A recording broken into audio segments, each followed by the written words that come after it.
Chapter 62. Once they hit the territory, Newt began to worry about Indians. He was not alone in his worrying. The Irishman had heard so much about scalping that he often tugged at his own hair as if to reassure himself that it wouldn't come off easily. P.I., who spent most of his time sharpening his knife or making sure he had enough ammunition, was astonished that the Irishman had never seen a scalped person. During P's years as a ranger, they were always finding scalped settlers, and for that matter, several of his friends had been scalped. The Spettle boys, who were slowly becoming more talkative, confided in Newt that they would run away and go home if they weren't afraid of getting lost. "But you have to drive the horses," Newt pointed out. "The captain hired you." "Didn't know we was coming where the Indians were," Bill Spettle said. For all the talk, they saw neither Indians nor cowboys for days on end. They saw no one, just an occasional wolf or coyote. It seemed to Newt that the sky got bigger and the country emptier every day. There was nothing to see but grass and sky. The space was so empty that it was hard to imagine that there might ever be towns in it, people. The Irishman particularly found the huge emptiness disturbing. "I guess we left the people," he often said. Or, "When's the next people?" Nobody was quite sure when to expect the next people. "It's too bad Gus ain't here," P.I. said. "Gus would know. He's an expert on where places is at." "Why, there's nothing north of here," Dish said, surprised that anyone would think otherwise. "You have to go east a ways to get into the towns." "I thought we was going to strike Ogallala," Needle reminded him. "I don't say we won't," Dish said. "That's up to the captain. But if it ain't no bigger than Dodge, it wouldn't take much to miss it." Po Campo had become a great favorite with the men because of the tastiness of his cooking. He was friendly and kind to everyone, and yet, like the captain, he kept apart. Po just did it in a different way. He might sing to them in his throaty voice, but he was a man of mystery. Strange man, walking all day behind the wagon, and at night whittling his little women. Soon each of the cowboys had been given one of the carvings. "To remind you of your sisters," Poe said. A day and a half before they reached the Canadian, the rain started again. At the sight of the great gray clouds forming in the west, morale immediately sank, and the men untied their slickers, resigned to a long, cold, dangerous night. The storm that struck them half a day from the Canadian was of a different intensity because of the lightning. By mid-afternoon, Newt, who was as usual with the drags, became conscious of rumblings and flashings far on the west. He saw Dietz conferring with the captain, though it was hard to imagine what advice might help. They were out in the middle of the plain, far from any shelter. All through the late afternoon, lightning flickered in the west. As the sun was setting, Newt saw something he had never seen. A bolt of lightning shot south to north, bisecting the setting sun. The bolt seemed to travel the whole length of the western horizon. The crack that came with it was so sharp that Newt almost expected to see the sun split in half like a big red melon. After that bolt, the clouds rolled down on the group like a huge black herd, snuffing out the afterglow in 5 minutes. The remuda became restless, and Newt rode over to help Pete Spettle, but a bolt of lightning struck so close by that his horse went into a violent fit of pitching and promptly threw him. He had kept a tight grip on the reins, and the horse didn't break free, but Newt had a time calming him enough that he could remount. Claps of thunder were almost constant by then, and so loud that they made his head ring. The herd was stopped, the cowboys spread around it in as tight a ring as possible. Just as Newt mounted, a bolt of lightning struck the edge of the herd not 100 feet from where the captain rode. A number of cattle instantly fell, as if clubbed by the same club. It was as if a portion of the wall of cattle had broken and fallen to earth like so many bricks. A second later, the cattle were running. They broke west in a mass and surged through the riders as if they weren't there, although Dish, the captain, and Dietz were all trying to turn them. The rain came almost as the cattle began to move. Newt spurred and tried to reach the head of the herd, which was nearer him than anyone. He saw a long line of lightning curl down and strike, but the cattle didn't stop. He heard the clicking of thousands of horns as the cattle bumped one another. Again he saw the bluish light rolling on the tips of the cattle's horns and was glad when the wall of rain came. He rushed to it with relief. Rain was just wet, didn't scare him, and he knew that if it rained hard enough the lightning would finally stop. Cattle ran for many miles, but soon the storm was to the east of them, and he had only the rain and darkness to contend with. As he had done before, he plodded along much of the night beside the cattle. Occasionally he would hear the shout of another cowboy, but it was too dark and rainy to see anything. The length of such nights was a torment. 100 times or 1,000 he would look in what he thought was an easterly direction, hoping to see the grayness that meant dawn, but all directions were equally black for what seemed like 20 hours. When dawn did come, it was a low and gloomy one, the sky heavily overcast. Newt, with Dish, the Irishman, and Needle Nelson, was with a large portion of the herd, perhaps 1,000 cattle. No one was quite sure where the rest of the herd was. The cattle were too tired to be troublesome, so Dish loped off to look and was gone what seemed like half a day. When he finally came back, Dietz was with him. The main herd was 6 or 7 miles east.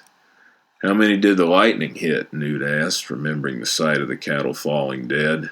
13, Dish said. "That ain't the worst, though. It killed Bill Spettle.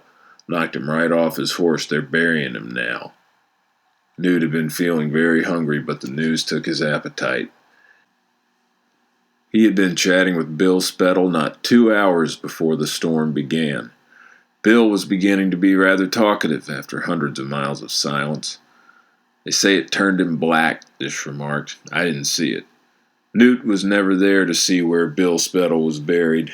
When they rejoined the main herd, it was on the move, the grave somewhere behind on the muddy plain. No one knew quite what to say to Pete Spettle, who had somehow held the remuda together all night. He was holding it together still, though he looked weary and stunned. The men were all starving, so Call allowed them to stop for a quick feed, but only a quick one. It was looking like rain again. He knew the Canadian was near and he wanted to cross it before more rains came. Otherwise, they might be trapped for a week.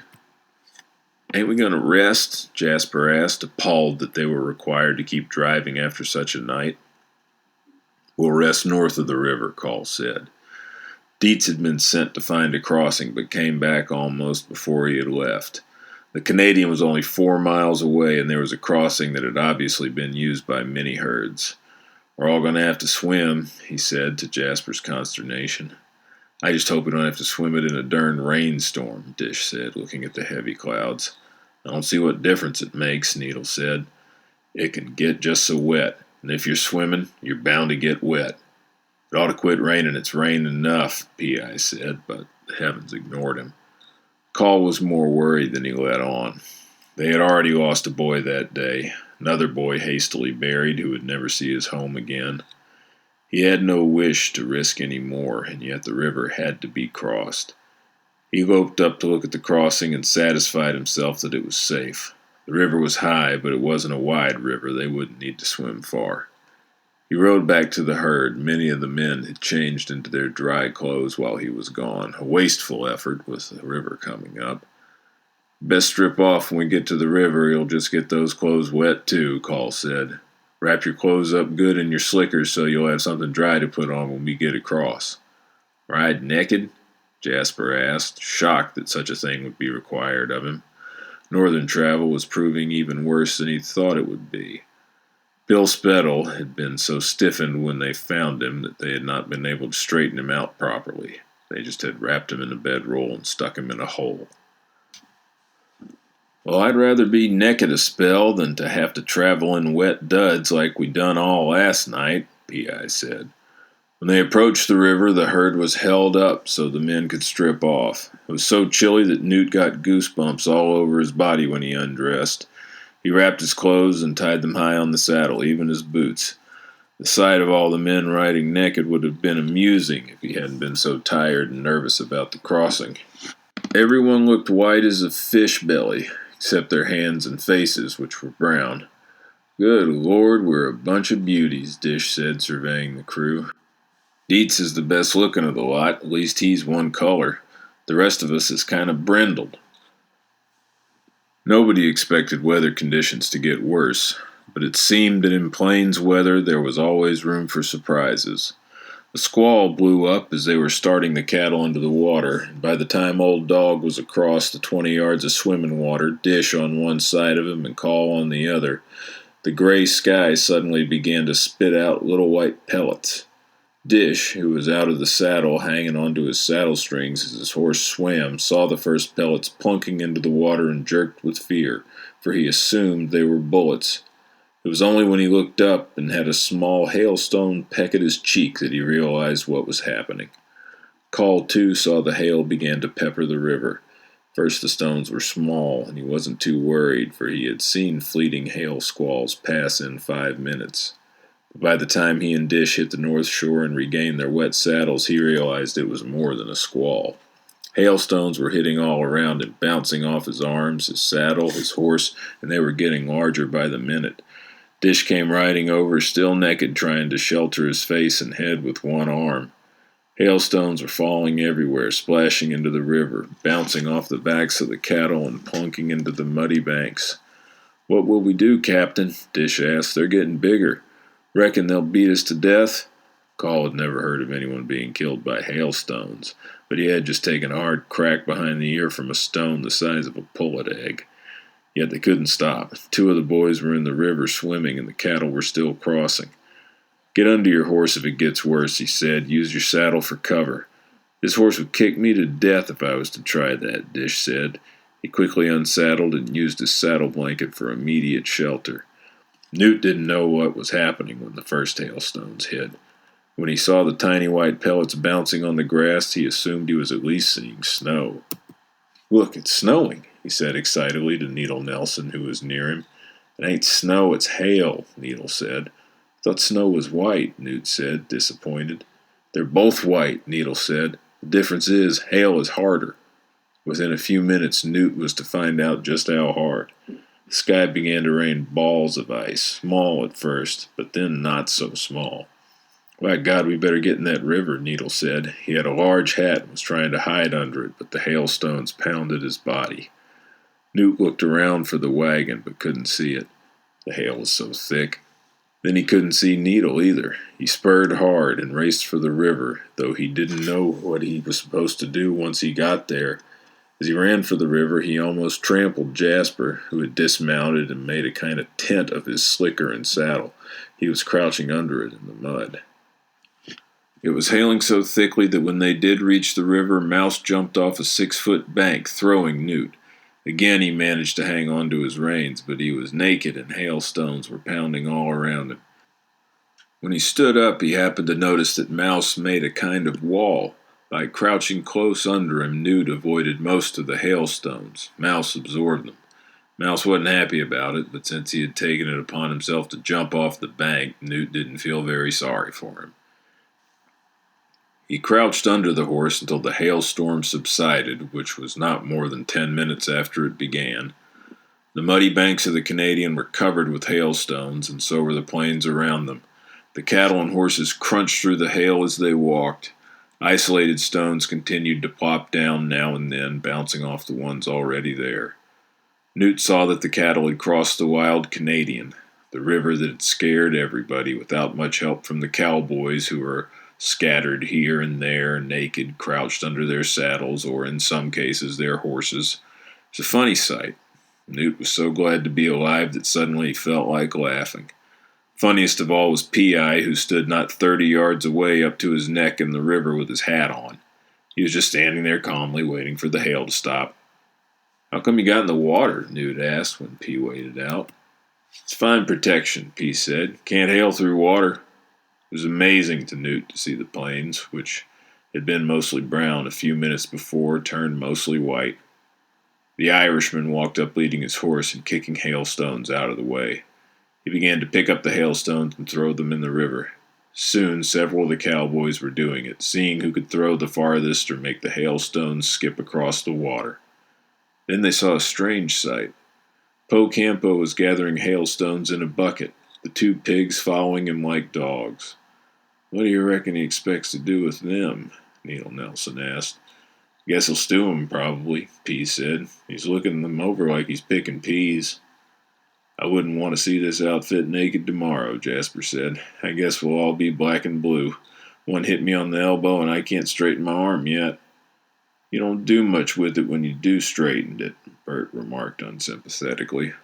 Just 'cause he can't rope like you can don't mean he wouldn't like to use his arm, P.I. said. Everyone picked on Jasper, and every once in a while P felt obliged to come to his defense. He swung onto his horse and froze before getting his other foot in the stirrup. He had happened to glance across the river and had spotted a horseman riding toward them. The crew on the north bank had their backs to the rider and hadn't seen him. Why, I swear it's Gus, P.I. said. He ain't dead at all. They all looked and saw the rider coming. How do you know it's him? Bert wanted to know. He's too far. It could be an Indian chief for all you know. Guess I know Gus, P said. Wonder where he's been.